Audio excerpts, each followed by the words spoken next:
What's up, world? This is Coach Jay. Hope you're doing good on this beautiful Tuesday. Just wanted to discuss something very briefly that was on my mind, that was in my thoughts, as it relates to our young people, as it relates to youth and children and families, schools, administrators, teachers, and coaches. Now, as a parent, I absolutely believe 100% that it is my responsibility to teach, discipline, guide, and coach my child in a way to where they show up in all spaces and places in a very productive, responsible way. I take 100% responsibility for that. However, as I began to sit here and think about timelines and think about schedules, something dawned on me that many may realize, but maybe don't really put a lot of thought into. Um, so my son is out of the door. When you factor in the bus ride to school, after school activities, he's out of the door about 7:20, 7:30.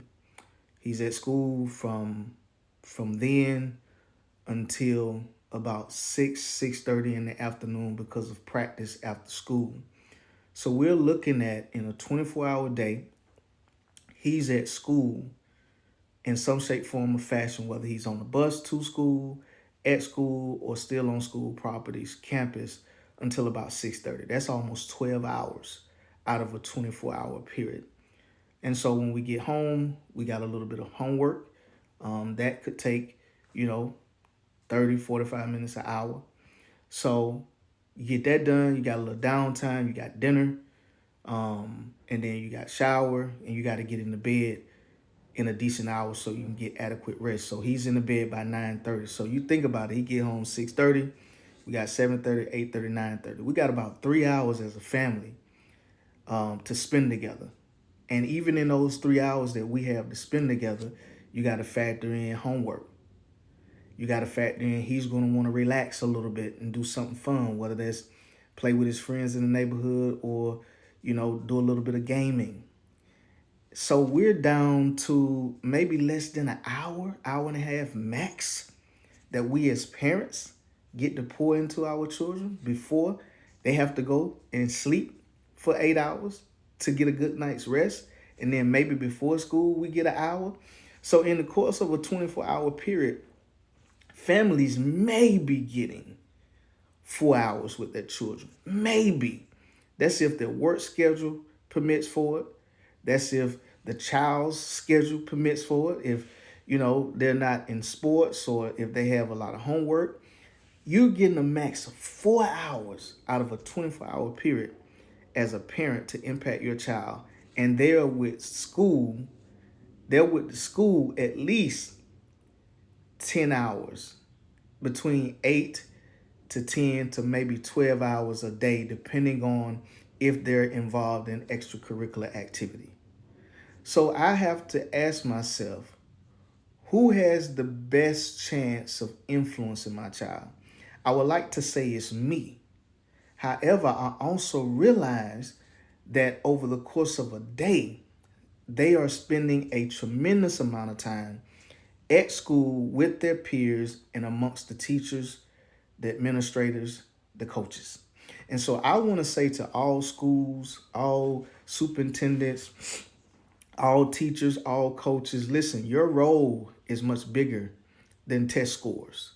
Your role is much bigger than winning a state championship. Your role in the lives of children can be the difference in success or failure. And so I want to encourage all teachers.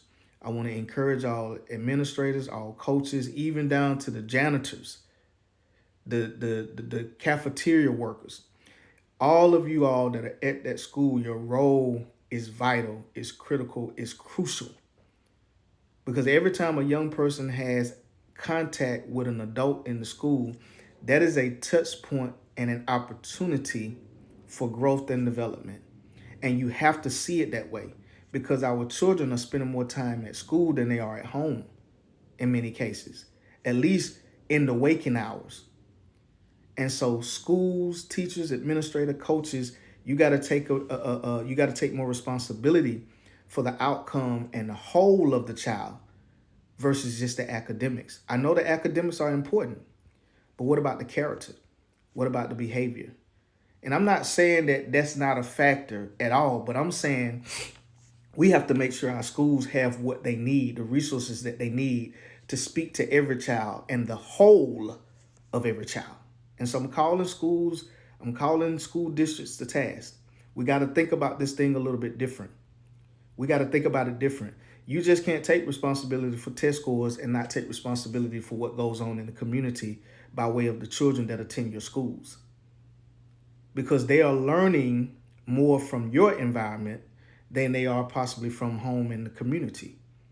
And so we got to take a different look at the way our schools are structured, what are we offering in school. We got to expand, and we got to consider every child and the whole of every child. And we need to do it ASAP. And so again, I just want to come share this with you. It was on my mind as I was doing some reflection, some reflecting, some thinking as I'm about to transition into what I have to do next. But again, I want to encourage school teachers, coaches, administrators, secretaries, bus drivers, janitors, those who work in the kitchen, those who cut the lawn, everybody that works with young people. You are vital, you are critical, you are needed. You're more impactful than you know. Do not take your role for granted.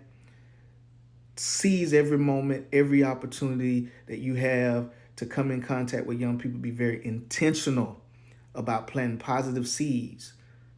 Be very intentional about showing up with empathy, with love, with understanding. Be curious about what young people have going on in their life so that hopefully you build a relationship with them that they'll open up to you and you can save their life. You are needed more than you ever know. Young people need you more than you ever know. Just as much as they need their parents, they need you as well. So let's get it right. Peace out. That's all Coach J got for you today. I'm gone.